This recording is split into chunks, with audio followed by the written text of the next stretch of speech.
794, 7 O'Clock Stories by Robert Gordon Anderson. 12th Night about Duckie the Stepchild and the Little Ship. In the door of the workshop stood the three happy children watching the Toyman. It was one of the very nicest places on the whole farm. Tools of all sorts, bright and sharp, lay on the table. Lumber of every kind lay piled against the walls. The shelves were filled with cans of paint. All the colors of the rainbow were in those cans. The children could tell that by the pretty splashes of the paint dripping down their sides. Back and forth swung the arms of the Toyman. He was very busy over something very important it must be, for he never talked, only worked and whistled away. "Oh dear, I wish I knew what it was," sighed Marmaduke. Anyway, he knew it was something for them. Father Green had given the Toyman a holiday, all for himself, to do as he liked. And of course, he'd make something for them. On the edge of the table was a vise, a big tool with iron jaws. In the iron jaws was a block of wood. The Toyman screwed the vise very tight, so tight the wood couldn't budge. Then he shaved this side of the block, then the other side with a plane, a tool with a very sharp edge. Clean white shavings fell on the floor, some of them twisting like Hepzebiah's curls. "I wonder what it's going to be," Marmaduke repeated. Jehoshaphat was pretty sure he knew. "I'll bet it's a boat," he said.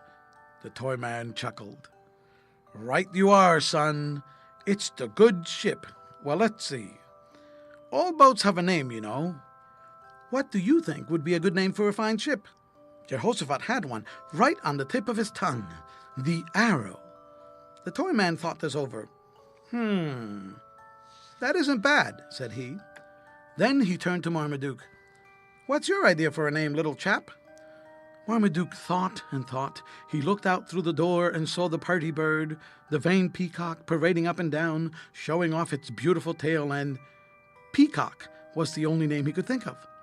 Jehoshaphat laughed out loud. "That's no name for a boat." And Marmaduke had to shout back, as little boys will, losing his temper, "'Tis too!" The Toyman stopped the quarrel, just as he always did, with something pleasant or funny, he said. Then he leaned over and picked up 3 chips of wood. "I'll write the names on these little chips," he explained, "and we'll choose." Putting his hand on Hepzebiah's sunny curls, he asked that little girl, "What name do you think would be nice for the boat?" Now, Hepzebiah really didn't know just what it was all about, but she had heard Marmaduke say peacock, so she took her finger out of her mouth just long enough to point at the guinea hen, who was screeching horribly out in the barnyard. The guinea hen? Ha ha! That's a good one! The Toyman was forever saying that and laughing at the funny things the children said. Hepzebiah, thinking that this was a nice sort of game, took her finger out of her mouth and pointed again, this time out at the pond where the swans were sailing, like pretty white ships themselves. "The very thing!" exclaimed the Toyman. "White Swan's a fine name for a boat." And he wrote White Swan on one chip, Peacock on another, and Arrow on the last. Then he held them towards the children. "The smallest must choose first," he said, and Hepzebiah took one of the little white pieces of wood from the Toyman's hand. He turned it over, and it read, White Swan. We'd go a good ways before we'd get a better name, he decided. When the boat's all finished and all sails set, she'll sail away just like a swan. You see if she doesn't. The hull of the boat was finished now, and on the bow, at the very front, he nailed a thin little stick with tiny nails. This was the bowsprit. On the keel at the very bottom, he fastened a piece of lead, so she wouldn't turn over, he meant, when her sails were set and the wind blew too hard. Then, choosing some sticks very carefully, for they must be straight, he tucked the boat under his arm, and with the 3 little children close at his heels, walked over to the pond and sat down under the crying tree, where the sun shone bright and warm. Out came the magic knife, and he whittled away at the little sticks, whittled and smiled all the time. Sliver and sliver of the wood fell on the ground. Sometimes one would drop into the water and float away like a fairy canoe with the green willow leaves that fell from the crying tree.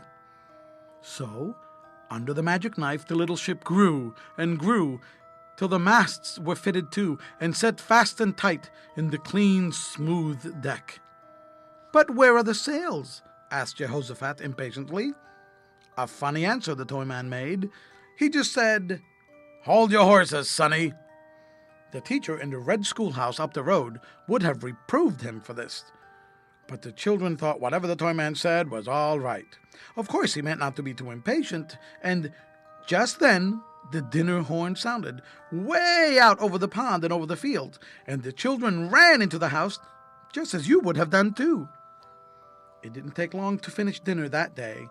For dessert, they had blackberry pie, very juicy and nice, and they didn't even wait to wash the red marks of that pie from their faces, just ran for the crying tree. The Toyman felt in all of his 6 big pockets, and out came needles and thread, and pieces of clean muslin besides.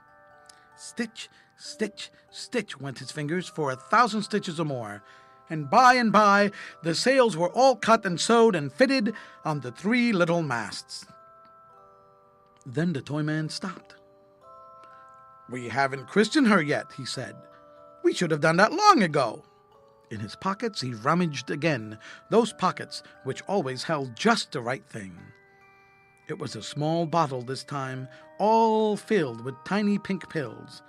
Much nicer these were, the children thought, than the yellow stuff in the big bottle they hated so. The Toyman poured the little pills out. "What's the use of medicine on a nice day like this?" said he. And he filled the bottle with water and put back the stopper. "When ships are launched," he explained, "folks break a bottle over the bow when they name her." "All right, I'll do that," said Jehoshaphat, but the Toyman stopped him. "Hold on there, sonny. That's the lady's job." Then he called Hepzebiah and gave her the bottle. "Now, little girl, you stand here and say, 'I christen thee White Swan.'" But "I she quickened White Swan" was the best she could do. "Now drop the bottle." She opened her fingers, and sure enough, the little bottle fell right on the deck and broke all in little pieces, and the glistening drops splashed over the bow. And so the good ship White Swan got her name. Into the water the Toyman pushed that little ship. The wind filled her sails, and off she went, racing away before the wind to join the beautiful birds for whom she had been named. Around the pond and over the bridge went the Toyman to the other side.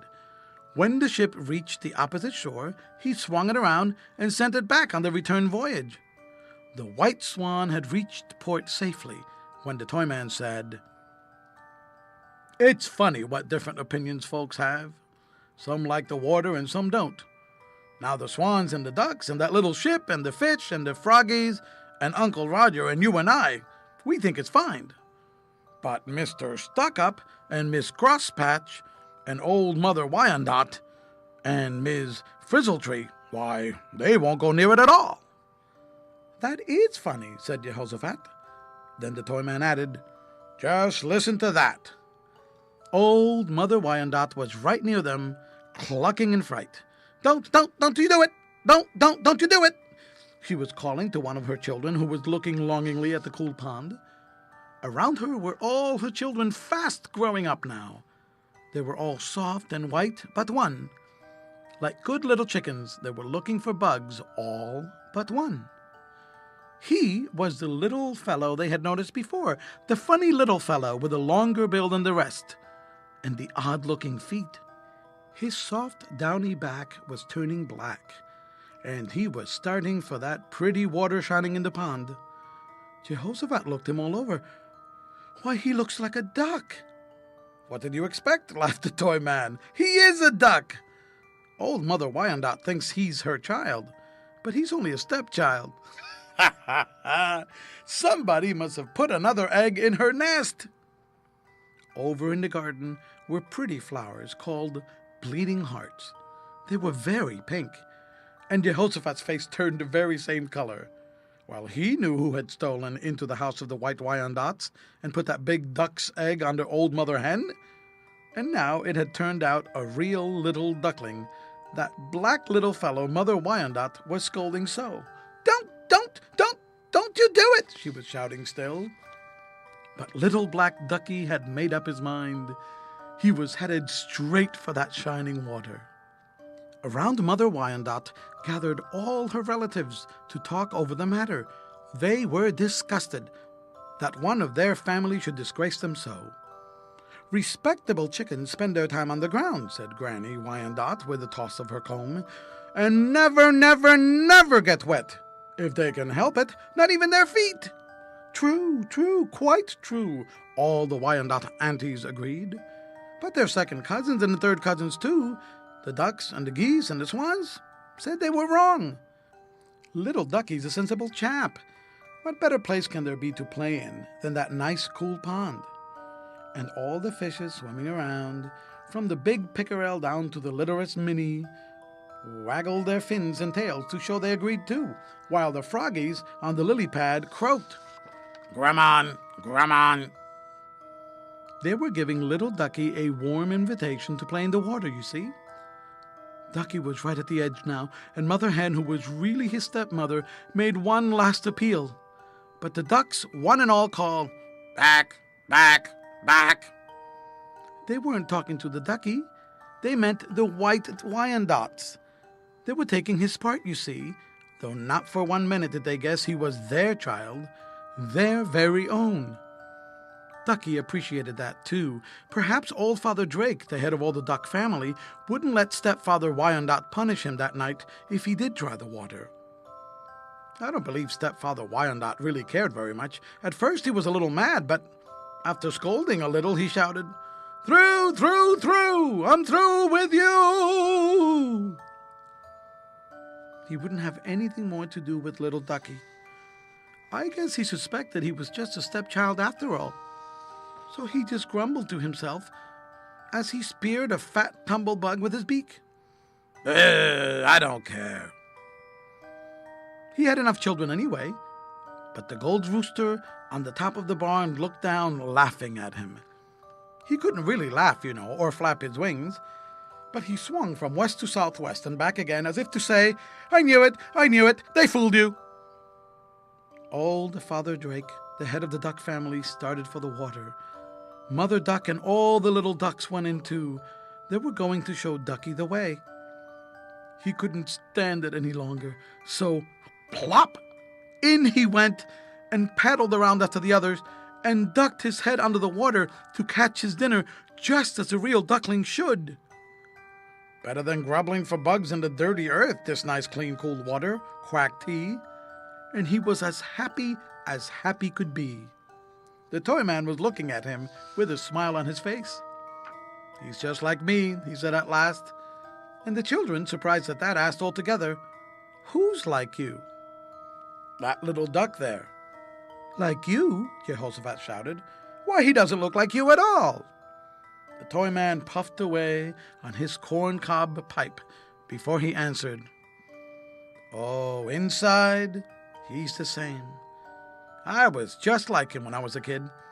I had a stepmother too, and she and all the step-uncles and aunts scolded and whipped me besides, because I wanted to go to sea on a great big ship. What did you do? They didn't really need to ask that question, for hadn't the Toyman been most everywhere? And hadn't he told them many a story about the great sea and the ships? Yes, they all said I would drown or become a wicked bad man. Marmaduke thought he would like to do something to those step-uncles and aunts who treated the Toyman so badly. They don't know what they're talking about, he shouted. You're as good as anybody in the world. Thank you, little feller, replied the Toyman, patting his head. But they said I would just the same. They talked just like those old Wyandottes there. But I fooled them all, he went on. And one night when it was dark, just a few stars out, I climbed out of bed and jumped out of the window and ran away. I walked and I walked miles and miles till I came to a big town by the sea. There were lots of big ships and the docks, and I asked a man with a great big beard to take me too. So he took me on board, and I was a little cabin boy.